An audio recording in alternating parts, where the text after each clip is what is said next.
Hey everybody, and welcome back to our channel. In today's video, we are going to show you how to use drawio. Let's begin. Drawio is a free and versatile diagramming tool for creating flowcharts, mind maps, network diagrams, and more. Now, the first thing is accessing the drawio website. And then once you are in the homepage, you would notice that you have two options. All right. You can use it online with no account required, no login or registration required, which is very good and handy. It's very easy, really. Now, the option two is going to be downloading the desktop app in your computer. All right. And then if you click the start button, you would be forwarded in this section wherein you can use it offline and online and integrate it with a cloud storage via Google Drive, OneDrive, your device if you want to save it from there, GitLab, GitHub, and of course Dropbox. Now, if you click the decide later, you would be forwarded to the diagram. All right, so this is going to be the interface. You have the option to rename the file name here or the diagram as this. Now, you just have to familiarize yourself with the interface. All right, now you can set up your workspace here.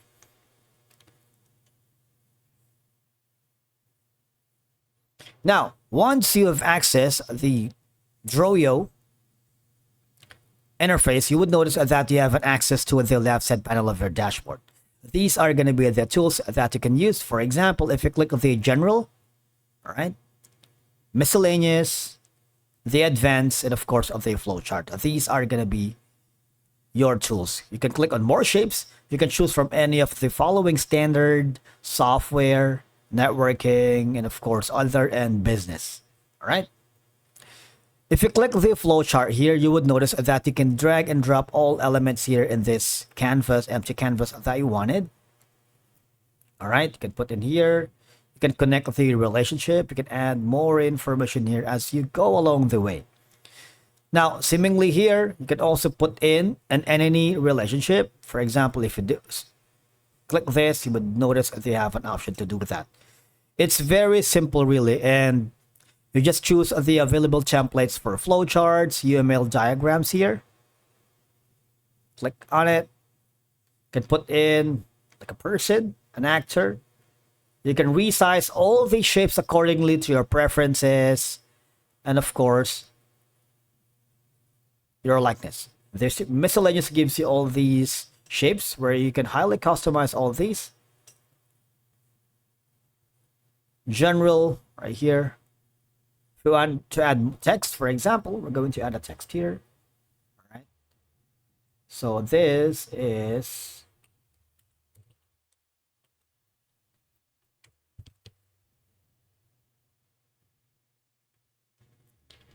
now the text is fully customizable. You can change the font color. For example, we're going to be choosing something like a blue one right here. Click on apply, and that's that. Not only you can do this, if you right click on the go to extras, you can change the appearance from light to automatic into dark, which would give you this kind of interactive interface.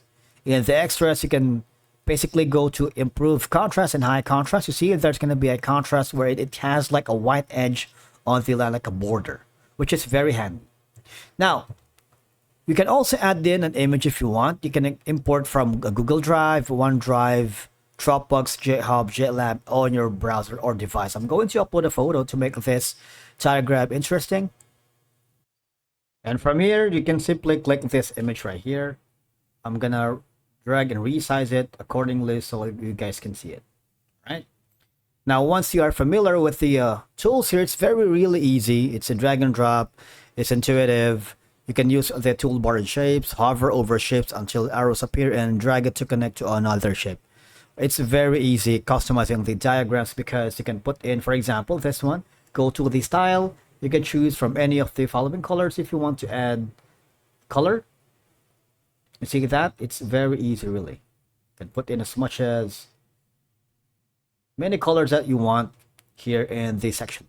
Now, After saving all your, after you've finished creating your diagram, go to the file section wherein you have an option to save, which is Control+S.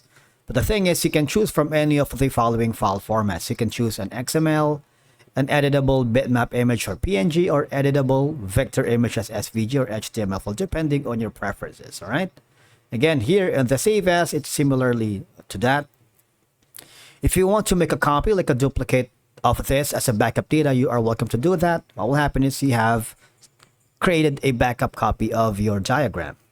Now, this section right here is going to be, again, the, if you want to export this in different file formats, not only for PNG, JPEG, WebP, SVG, PDF, HTML, XML, you have all these options. Say, if you wanted to save it as a PDF, you will be forwarded to the section. Right, you can choose the selection only, page view, you can put in the crop factor, transparent background grid, and click the export button. If you do that, you would be asked, where do you want to save it? Is it going to be through your Google Drive, OneDrive, Dropbox, GitHub, GitLab, or download it via your local computer or directory? All right, so these are going to be some of your options. You also have an options to embed it, for example, as an image. If you click the embed button, you would be forwarded this with the embedded load, but it requires, it depends really on the data. We're going to close that for now. Instead, what we could do is click the publish button. It's similar to embedding, because if you click the create button, similarly, we're going to dismiss this for now. Let's try to click the embed button. You see that? So there's going to be the embedded code. You can click the preview button to make sure that the embedded data is correct. And then copy that and embed that to your Squarespace, your website, your WordPress, or Shopify. So there's a lot that you can work with the embedded. Similarly to the publish button, if you click the link, you can also create a link here without any problem. Click the copy, send it to your client, or maybe for working with multiple freelancers, so you have all that leverage. In the upper right corner is the share button, wherein you can share this to, say, to Google Drive if you wanted, and of course copy that link, send it to your team members and your clients. So these are going to be some of the ways for you to be able to utilize the platforms of drawio.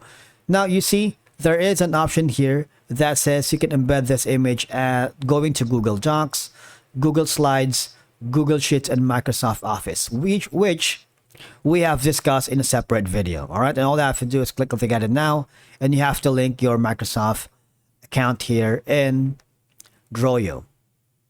And of course, this popular diagramming tool is good for brainstorming, for representing team structures, and of course, mapping and decision making. Thank you so much for watching. We will see you again in the next video.